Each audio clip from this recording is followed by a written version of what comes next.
Hi friends, এসে গেছি একটা চট জলদি ডিনার আইটেম নিয়ে। Chicken rap. এই চিকেন একটু বোনলেস চিকেন, তার মধ্যে একটু ভেজিটেবলস যেমন ক্যাপসিকাম, বিনস, গাজর, পেঁয়াজ, ব্যাস আর কিছু না। হ্যাঁ, একটু পালং শাক দিয়েছি, চাইলে তোমরা লেটুস পাতাও দিতে পারো। সাদা তেলের মধ্যে চিকেনটা ভেজে নিয়ে তার মধ্যে সবজিগুলো দিয়ে নুন মরিচ দিয়ে ভেজে নিয়েছি, একটু রসুন কুচি সাদা তেলে ফোড়ন দিয়েছিলাম। ব্যাস খানিকক্ষণ ভেজে নেবার পর আমি চিকেনগুলো রেখে দিয়েছিলাম এই সবজিটা পুর করে। তারপরে বানিয়ে নিলাম গরম গরম রুটি, প্লেন আটার রুটি। তার মধ্যে এটা মেয়োনিজ দিয়ে দিলাম, চাইলে টমেটো কেচাপও দিতে পারো, মেয়োনিজ ছিল তাই মেয়োনিজ দিয়েছি। মেয়োনিজ দিয়ে এই যে দেখতে পাচ্ছ এরকম পুর আমি রুটির মধ্যে দিয়ে দিয়ে ব্যাস রোল বানিয়ে নিলাম। গরমকালে বা শীতকালে যে কোনো সময় যেইটুকু সবজি থাকবে ওই সবজি পুর বানিয়ে এরকম টিফিন আইটেম বা ডিনার আইটেম তোমরা করে নিতে পারো।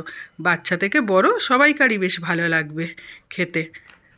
এই মেয়োনিজ সসটা ভালো করে রুটিতে লাগিয়ে দিলাম আর পুরটা দিয়ে দিলাম। যে চিকেন খাও না চিকেন দেবে না, শুধু ভেজিটেবলটা সতে করে রুটির মধ্যে দিয়ে রোল করে খেয়ে নেবে। ব্যাস রেডি আমার চিকেন র্যাপ গরম গরম রাত্রিরে ডিনারে।